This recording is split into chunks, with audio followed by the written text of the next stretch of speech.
사무엘하 19장. 요압은 왕께서 압살롬 때문에 통곡하며 슬퍼하셨다는 소식을 들었습니다.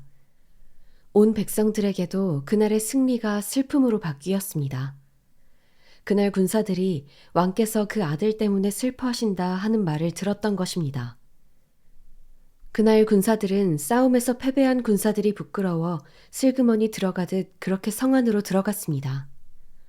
왕은 여전히 얼굴을 가리고 큰 소리로 울었습니다. 내 아들 압살롬아, 압살롬아, 내 아들아, 내 아들아. 그때 요압이 집으로 들어가 왕께 말했습니다. 오늘 왕께서는 왕의 모든 군사들을 수치스럽게 만들고 계십니다. 저들은 왕의 목숨과 왕의 아들 딸들과 왕의 아내와 후궁들의 목숨을 구해주지 않았습니까? 왕이 이렇게 하시는 것은 왕께 반역한 사람들은 사랑하고 왕을 사랑하는 사람들은 미워하는 것입니다. 오늘 왕께서는 왕의 장군들과 군사들은 왕께 있으나 마나한 사람들이라는 것을 분명히 보여주셨습니다. 차라리 압살롬이 살아있고 우리 모두가 죽었다면 왕은 오히려 더 기뻐하셨을 것이라는 생각마저 듭니다. 그러니 이제 밖으로 나가 왕의 군사들에게 위로의 말씀을 해주십시오. 여호와를 두고 맹세하는데 왕이 밖으로 나가지 않으시면 밤이 오기 전에 왕 곁에 남아있을 군사가 한 명도 없을 것입니다. 그것은 왕이 어릴 적부터 지금까지 당한 모든 재앙보다 더 심한 환란이 될 것입니다. 그러자 왕이 일어나 성문에 자리를 잡고 앉았습니다. 군사들은 왕께서 성문에 앉아 계신다 하는 말을 듣고 모두 그 앞으로 나아갔습니다. 한편 이스라엘 사람들은 자기 집으로 도망쳤습니다. 온 이스라엘 지파들은 서로 의견을 내며 말했습니다. 왕은 우리를 원수들의 손에서 구해내셨고 블레셋 사람들의 손에서도 구해내셨다. 그런데 지금은 압살롬 때문에 이 나라에서 도망치셨다. 그리고 우리가 기름 부어 우리를 다스리도록 세운 압살롬은 싸움터에서 죽어버렸다. 그러니 왕을 다시 모셔와야 할 텐데 왜 아무 말이 없는가? 다윗 왕은 제사장 사독과 아비아달에게 사람을 보내 이렇게 전했습니다. 유다의 장로들에게 이스라엘에 두루 퍼진 이야기가 왕의 집까지 미쳤는데 너희가 왕을 왕궁으로 모시는데 맨 나중이 되려느냐? 너희는 내 형제들이요 내 친족이다. 그런데 어떻게 너희가 왕을 다시 모시는데 맨 나중이 되겠느냐? 하고 물으라. 그리고 아마사에게는 내가 내 친족이 아니냐? 내가 만약 지금부터 요압을 대신해 항상 내 군대의 사령관이 되지 않는다면 하나님께서 내게 심한 벌을 내리고 또 내리셔도 좋다 라고 전하여라. 다윗 왕은 온 유다 사람들의 마음을 되돌려 한마음이 되게 했습니다. 그들은 왕께 말을 전했습니다. 왕과 왕의 모든 신하들은 돌아오십시오. 다윗 왕은 돌아와 요단강에 이르렀습니다. 그때 유다 사람들은 왕을 맞아 요단강을 건너게 하려고 이미 길갈에 와 있었습니다. 바후림 출신인 베냐민 사람 게라의 아들 시므이가 다윗 왕을 맞으러 유다 사람들과 함께 급히 내려왔습니다. 베냐민 사람들 1000명이 시므이와 함께 왔고 사울 집안의 종이었던 시바도 그의 아들 15명과 종 20명과 함께 시므이와 동행해 요단강을 건너 왕께 왔습니다. 왕의 가족들을 건너게 하려고 나룻배를 타고 왔습니다. 왕의 환심을 사려는 것이었습니다. 왕이 요단강을 건널 때 게라의 아들 시므이가 왕 앞에 엎드려 왕께 말했습니다. 내 주께서는 제게 죄를 묻지 않으시길 빕니다. 내 주 왕께서 예루살렘을 떠나시던 날 왕의 종이 저지른 잘못을 부디 기억하지도 마음에 담아두지도 마시기를 바랍니다. 왕의 종인 제가 죄를 지었음을 알고 있기에 제가 오늘 내 주 왕을 맞으러 요셉의 온 집안에서 제일 먼저 나왔습니다. 그러자 스루야의 아들 아비새가 말했습니다. 저 사람이 여호와께서 기름 부으신 왕을 저주했으니 죽임당에 마땅한 것이 아닙니까? 다윗이 대답했습니다. 너희 스루야의 아들들아, 내 일에 왜 나서서 오늘 너희가 내 대적이 되려고 하느냐? 내가 오늘 이스라엘을 다스릴 왕이 됐는데 오늘 같은 날 이스라엘에서 누가 죽임을 당하면 어떻게 되겠느냐? 그러고 나서 왕이 시므이에게 너는 죽지 않을 것이다 라고 그에게 맹세해 주었습니다. 사울의 손자 무비보셋도 왕을 맞으러 나갔습니다. 그는 왕이 떠난 날부터 왕이 무사히 돌아오는 날까지 발도 씻지 않고 수염도 깎지 않으며 옷도 빨아입지 않고 지냈습니다. 무비보셋이 예루살렘에서 왕을 맞으러 나오자 왕이 그에게 물었습니다. 무비보셋아, 어째서 나와 함께 가지 않았느냐? 무비보셋이 말했습니다. 내 주 왕이여, 왕의 종이 다리를 절기 때문에 제 종에게 나귀의 안장을 얹어 타고 왕께 가겠다고 일렀는데 제 종 시바가 저를 배신했습니다. 그리고 그가 내 주 왕께 저를 모함했습니다. 내 주 왕께서는 하나님의 천사 같으시니 왕이 좋으신 대로 하십시오. 내 할아버지의 모든 자손들은 내 주 왕께 죽어 마땅했으나 왕께서 왕의 종에게 왕의 식탁에서 먹는 사람들 사이에 자리를 내주셨습니다. 그러니 제가 호소할 무슨 권리가 있겠습니까? 왕이 그에게 말했습니다. 더 말해 무엇하겠느냐? 내가 명령하는데 너와 시바가 서로 밭을 나누어라. 무비보셋이 왕께 말했습니다. 내 주 왕께서 무사히 집에 도착하셨으니 그가 모든 것을 갖게 하십시오. 길르앗 사람 바르실레도 왕이 요단강을 건너는 것을 도우려고 로글림에서 내려왔습니다. 그때 바르실레는 80세로 나이가 무척 많았습니다. 그는 큰 부자였기에 왕이 마하나임에 있을 때 물자를 공급해 주었습니다. 왕이 바르실레에게 말했습니다. 나와 함께 강을 건너 예루살렘에서 함께 지내자. 내가 원하는 것을 모두 주겠다. 그러나 바르실레가 왕께 대답했습니다. 제가 살면 얼마나 더 살겠다고 왕과 함께 예루살렘으로 올라가겠습니까? 저는 지금 80세나 됐습니다. 제가 무엇이 옳고 그른지 판단할 수 있겠습니까? 왕의 종이 먹고 마시는 것의 맛을 알 수 있겠습니까? 제가 이제 남녀가 노래하는 소리를 알아들을 수 있겠습니까? 제가 어떻게 내 주 왕께 또 다른 짐이 되겠습니까? 왕의 종은 그저 왕과 함께 요단강을 건너 조금 가려는 것뿐인데 왕께서는 왜 굳이 그렇게 상을 주려 하십니까? 왕의 종이 돌아가서 내 아버지 어머니의 무덤 곁에 묻히게 해주십시오. 다만 여기 왕의 종 김함이 있으니 그가 내 주 왕과 함께 건너가게 하시고 무엇이든 기뻐하시는 대로 그에게 해주시기를 바랍니다. 그러자 왕이 말했습니다. 그러면 김함을 데리고 강을 건널 것이다. 그리고 내가 무엇이든 내가 기뻐하는 대로 그에게 해주겠다. 그리고 무엇이든 내가 내게 요구하는 것을 너를 위해 해줄 것이다. 그리하여 모든 사람들이 요단강을 건넜고 왕도 건너가서 바르실레에게 입을 맞추며 그를 축복해 주었습니다. 그러자 바르실레는 자기 집으로 돌아갔습니다. 왕이 길갈로 건너갈 때 김함도 그와 함께 건너갔습니다. 모든 유다 사람들과 이스라엘 사람들 2분의 1이 왕과 함께 건넜습니다. 바로 그때 온 이스라엘 사람들이 왕께 다가와 말했습니다. 유다 사람들이 우리 형제면서 어떻게 우리와 의논하지도 않고 왕을 슬쩍 모셔다가 왕과 왕의 가족과 그 신하들이 모두 요단강을 건너시도록 했습니까? 모든 유다 사람들이 이스라엘 사람들에게 대답했습니다. 우리가 그렇게 한 것은 왕께서 우리와 가까운 친족이기 때문이다. 너희가 왜 그 일로 그렇게 화를 내느냐? 우리가 왕께 뭘 얻어먹기라도 했느냐? 우리를 위해 뭘 챙기기라도 했느냐? 그러자 이스라엘 사람들이 유다 사람들에게 대답했습니다. 우리는 왕께 대해 열몫의 권리를 가지고 있다.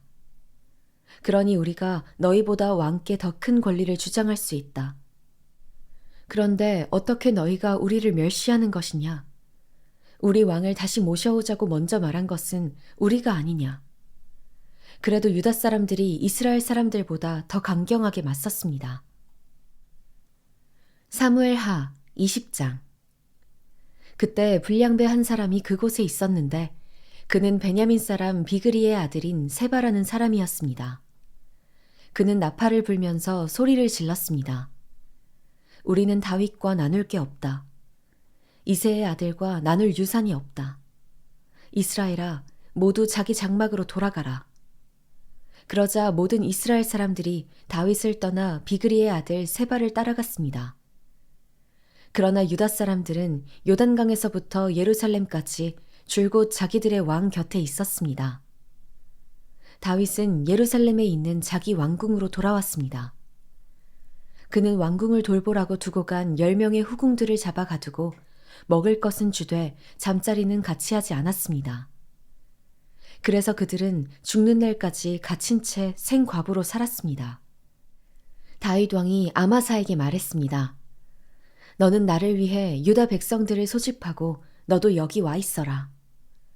아마사가 유다 사람들을 소집하러 나갔는데 다윗이 정해준 기간보다 오래 걸렸습니다. 그래서 다윗이 아비새에게 말했습니다. 이제 비그리의 아들 세바가 우리에게 압살롬보다 더 못된 짓을 할 것이다. 내 주인의 신하들을 데려가 그를 뒤쫓아라. 그러지 않으면 그가 견고한 성들을 찾아 숨어 우리를 피해버릴 것이다. 그리하여 요압의 군사들과 그렛 사람들과 블렛 사람들과 모든 용사들이 아비새를 따라 나갔습니다. 그들은 예루살렘에서 나가 비그리의 아들 세바를 뒤쫓아갔습니다. 그들이 기브온의 커다란 바위에 이르렀을 때 아마사가 그들 앞에 나왔습니다. 요압은 군복을 입고 그 위에 허리띠를 차고 칼집에 칼을 꽂아 허리띠에 메고 있었습니다. 그가 앞으로 걸어 나오는데 칼이 떨어졌습니다.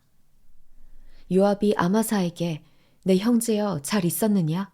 하고 인사하며 오른손으로 아마사의 수염을 잡고는 그에게 입맞추었습니다.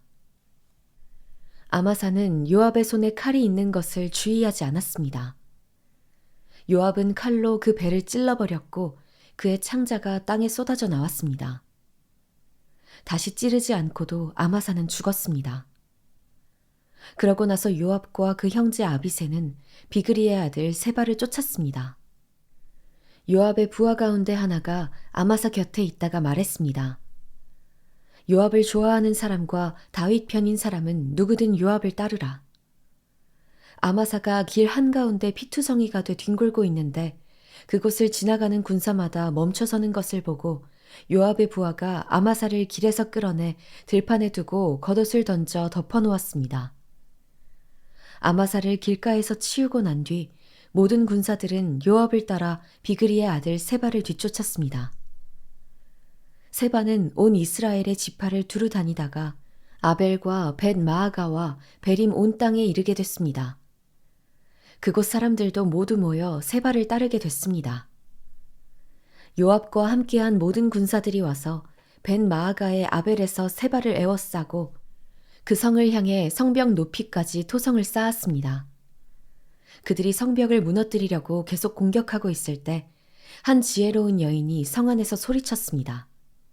이것 보세요. 내 얘기 좀 들어보세요. 요압에게 이쪽으로 오시라고 말해주세요. 내가 할 말이 있습니다. 요압이 그 여자를 보러 가까이 나오자 여자가 말했습니다. 당신이 요압입니까? 그가 대답했습니다. 그렇다. 여자가 말했습니다. 당신의 여종이 하는 말을 잘 들어보세요. 그가 말했습니다. 어디 들어보자. 그러자 여자가 말했습니다. 오래전부터 사람들이 말하기를 물을 것이 있으면 아벨에 가서 물으라 는 말을 하며 무슨 문제가 있으면 그렇게 해결하곤 했습니다. 나는 이스라엘에서 참 평화롭고 신실하게 사는 사람 가운데 하나입니다. 그런데 당신이 이스라엘의 어머니 같은 성을 멸망시키려고 하시다니요. 왜 여호와의 유업을 삼키려고 하는 것입니까? 요압이 대답했습니다. 그런 일은 없을 것이다. 내가 집어삼키거나 멸망시키는 일은 결코 없을 것이다. 오해일 뿐이다. 에브라임 산지에서 온 비그리의 아들 세바라는 사람이 왕, 곧 다윗을 대항해 반기를 들었기 때문이다. 그 한 사람만 넘겨주면 내가 이 성에서 물러나겠다. 여인이 요압에게 말했습니다. 그 사람의 머리를 성벽 너머로 당신께 던져드리겠습니다. 그러고 나서 그 여인이 온 백성들에게 나가 지혜로운 말로 설득하자 성 안의 백성들이 비그리의 아들 세바의 목을 잘라 요압에게 던져주었습니다. 그리하여 요압이 나팔을 불자 군사들은 성에서 떠나 흩어져 각자 자기 장막으로 돌아갔습니다. 요압은 예루살렘에 있는 다윗과 함께 돌아왔습니다. 요압은 이스라엘의 모든 군대를 이끌게 됐고 여호야다의 아들 브나야는 그렛 사람들과 블렛 사람들을 다스리게 됐습니다. 아도니람은 감독관이 됐고 아힐롯의 아들 여호사밧은 역사를 기록하는 사람이 됐으며 스와는 서기관이 됐으며 사독과 아비아달은 제사장이 됐습니다. 야일 사람 이라는 다윗의 중요한 신하가 됐습니다. 사무엘 하 21장. 다윗이 다스리던 시대에 3년 동안 계속 기근이 들었습니다. 이에 다윗이 여호와께 간구했더니 여호와께서 말씀하셨습니다. 사울과 피로 얼룩진 그 집안 때문이다. 그가 기브온 사람들을 죽였기 때문이다. 왕은 기브온 사람들을 불러 말했습니다. 그 당시 기브온 사람들은 이스라엘의 자손이 아니었고 아모리 사람들 가운데 살아남은 사람들이었습니다. 이스라엘 사람들은 그들을 살려두겠다고 맹세했지만 사울이 이스라엘과 유다를 향한 열심이 지나쳐서 그들을 죽였던 것입니다. 다윗이 기브온 사람들에게 물었습니다. 내가 너희에게 어떻게 해주면 좋겠느냐? 내가 또 무엇으로 보상해주면 너희가 여호와의 유업을 위해 복을 빌겠느냐? 기브온 사람들이 다윗에게 대답했습니다. 사울과 그 집안과 우리의 분쟁은 금이나 은으로 해결될 문제가 아닙니다. 더구나 우리에게는 이스라엘 사람들을 죽일 권리가 없습니다. 다윗이 물었습니다. 그렇다면 내가 너희를 위해 무엇을 어떻게 해주면 되겠느냐? 그들이 왕께 대답했습니다. 사울은 우리를 멸망시키고 우리를 두고 음모를 꾸며 이스라엘 영토 안에 붙어있지 못하게 한 사람입니다. 사울의 자손들 가운데 남자 7명을 우리에게 넘겨주십시오. 그들을 여호와께서 선택하신 왕 사울의 고향 기브아에서 여호와 앞에서 매달아 죽이겠습니다. 그러자 왕이 말했습니다. 내가 그들을 너희에게 넘겨주겠다. 왕은 사울의 손자이며 요나단의 아들인 무비보셋은 아껴두고 내주지 않았습니다. 다윗과 사울의 아들인 요나단이 여호와 앞에서 한 맹세 때문이었습니다. 왕은 아야의 딸 리스바가 낳은 사울의 두 아들 알모니와 무비보셋과 사울의 딸 메랍이 무홀라 사람 바르실레의 아들인 아드리엘에게 낳아준 5 아들을 데려다가 기브온 사람들에게 넘겨주었습니다. 기브온 사람들이 그들을 여호와 앞에서 산에 있는 나무에 매달자 7명은 모두 함께 죽었습니다. 그들이 죽임당한 것은 첫 수확기였고 보리 추수가 시작될 무렵이었습니다. 아야의 딸 리스바는 굵은 배를 가져다가 자신을 위해 바위 위에 펴고 앉아서 추수가 시작될 때부터 하늘에서 비가 쏟아져 내려 그 시체가 다 젖을 때까지 낮에는 공중의 새들이 밤에는 들짐승들이 시체를 건드리지 못하게 지켰습니다. 다윗이 아야의 딸이자 사울의 첩인 리스바가 하는 일을 전해 듣고 그리로 가서 사울과 그 아들 요나단의 뼈를 야베스 길르앗 사람들에게서 찾아왔습니다. 사울이 길보아에서 쓰러진 뒤 블레셋 사람들이 벳산 광장에서 그들을 목매달아 두었는데 야베스 길르앗 사람들이 그 뼈들을 남몰래 가져갔던 것입니다. 다윗은 사울과 그 아들 요나단의 뼈를 가져오고 거기 목매달려 죽은 자들의 뼈도 가져왔습니다. 사울과 그 아들 요나단의 뼈들은 왕의 모든 지시에 따라 베냐민 땅 셀라에 있는 사울의 아버지 기스의 무덤에 묻히게 됐습니다.